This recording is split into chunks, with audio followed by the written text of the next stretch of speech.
All right, I can do one more question because I see it's 4:30. So, you know, when I do these, there's a lot of pressure, right, on me because I got to pick the right person. But I want you to understand that the pressure is not just on me. Because with all these other hands up, if you ask a really lousy question, the rest of the audience is going to be like, you wasted the last question on that? Are you kidding? You, right there. Pressure is on you right now. Governor Christie, I want to thank you for being here today and communicating a powerful message.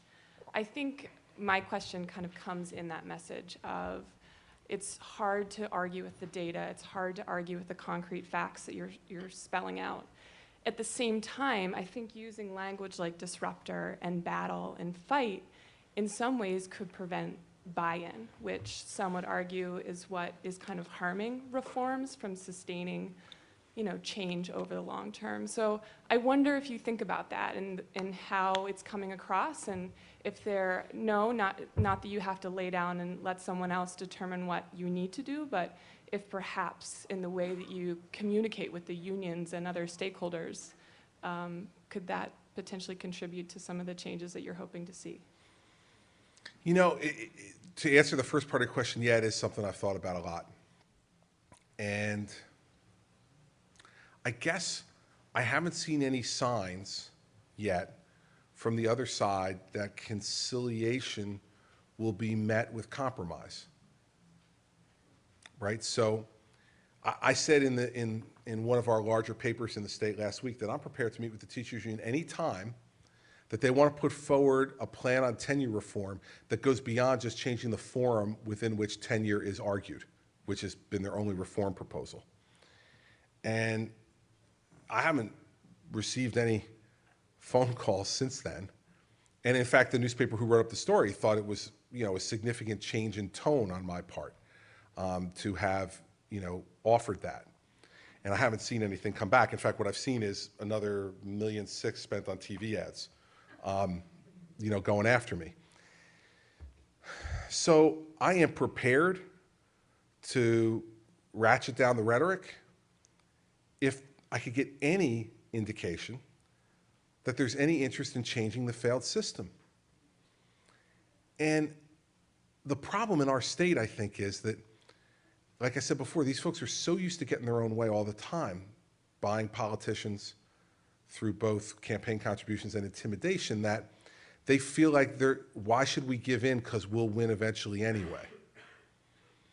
And so that's why I've taken the approach I've taken. And I think your question is a really, really good one. And it's one that I've struggled with a lot more than people would suspect. But I have to first awaken the public to the fact that the house is on fire, to motivate them to put the pressure on these constituencies to make change happen. The real question is, at what moment do you become convinced that everybody knows the house is on fire? And when do you move to the next phase? And that's a really hard question. And the answer is, in the end, I don't know. A lot of this is kind of a gut feel from the way you interact with people and the way you negotiate and how public opinion gets formed and or moved. And so, yeah, it's one of, she passes the test, by the way, completely, because it's one of the best questions I've been asked about this in the whole 16 months now I've been talking about it. It is something I think about. It's not something I'm yet willing to change because I haven't seen any indication from the entrenched interests that they're willing to say, yeah, you know what, this has got to change. All the rhetoric that comes back is, our schools are great, we're doing well, there's no reason to change. And if you go look at and I invite you to go look at the NJEA website, I mean, that's what you'll see.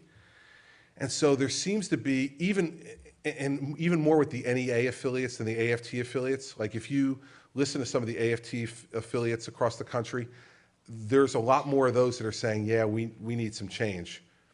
Unfortunately, I think, I know that the overwhelming majority of teachers union membership in our state is NEA affiliated. and not AFT affiliated. So even from their national leadership, they're not getting any push to be any different, despite all the attention that's been brought on it by the approach I'm taking and the things we're proposing. So, you know, my approach in New Jersey on most issues has been to alert people to the real fiscal concerns, the real educational concerns that we have about making our state better. And in a lot of those other areas outside education, I've compromised. On the budget, I've compromised on property taxes, I've compromised on interest arbitration for public sector employees. I'm not one of these people who's looking to eliminate collective bargaining. I mean, I've compromised on a lot of different things when I felt like the other side was saying, come on, meet us somewhere here in the great middle, and let's get some progress. Haven't felt that yet. The one thing I can tell you is if I feel it, I'm a results-oriented guy. I want to get things done. I don't want to spend 4 years or 8 years just like kind of flapping my mouth here and not accomplish anything. I will have felt like I failed then. So it's a great question. It's something I think about all the time, but it's something that I have no independent indicia yet of a need to do. Once I get it, I can assure you I will. But until that time, disrupting and fighting and thuggery and all those other words that everybody really loves are the words that I'm going to continue to use because, you know, I'll end with this. I think this is a time in American public life when we need to have more people in public life who just call it as you see it. You know, most of the time you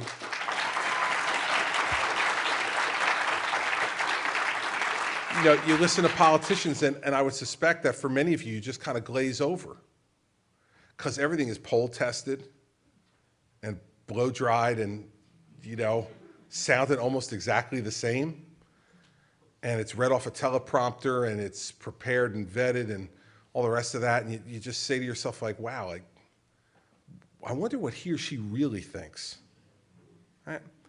I don't think anybody has that problem with me. All right? You can have the problem of saying, like, I don't like what he really thinks. But I think in American public life now, the challenge, given the gravity of the problems, and this is where I agree with the president. When the president was talking the other day about our problems are too big to be worrying about, like, you know, his birth certificate. Like, amen. I agree with that completely. The problems are much too big. But we like separate company after that. Because how do you address those big problems without being a demagogue about it? How do you address those big problems and try to be honest with people and say, yeah, you know, it's going to cost you something. It's going to cost all of us something to dig out of the holes that we're in educationally, fiscally, and all the rest.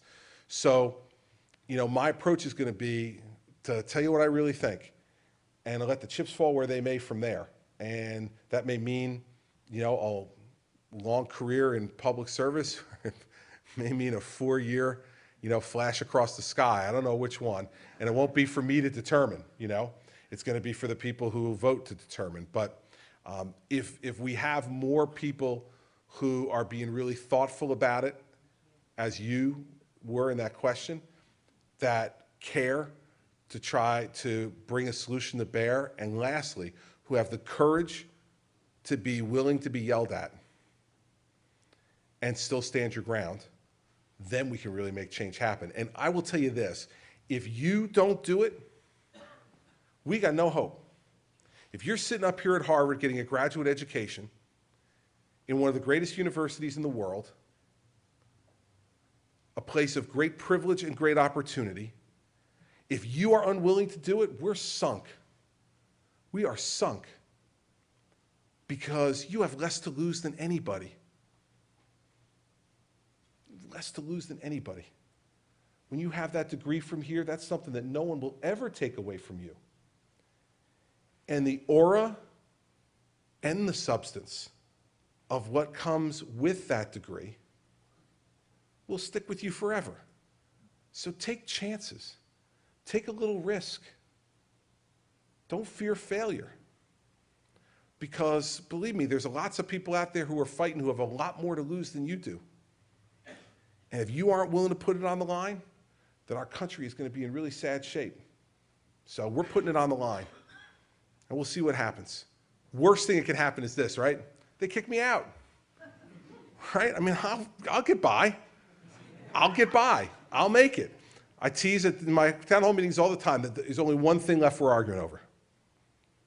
You know, I'm getting the big oil painting in the State House. All right? I'm getting it. I already won once. I'm getting it. All we're arguing over now is the little brass plaque. All right? Does it say 4 years or 8 years? That's all that's left. Am I willing to compromise my principles and what I believe in and incrementalize and rationalize so it says 8 years rather than 4 years? Yeah, not worth it to me. So we're going to do what we need to do, and I hope you'll do what you need to do, because if we act in concert to make this country, once again, a daring, innovative, exciting, challenging place, there's nobody, China or anybody else in the world, who's going to be able to compete with the United States. But it's up to us. So thanks for having me today. I appreciate it.